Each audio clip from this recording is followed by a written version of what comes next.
druga pista sa Željave. Ova delo je u dosta boljem stanju i čini mi se da je ovde bila i stajanka sa leve strane za avione.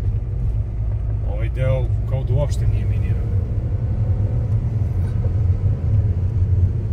U prethodnoj pisti se vidi da je dejstvovano.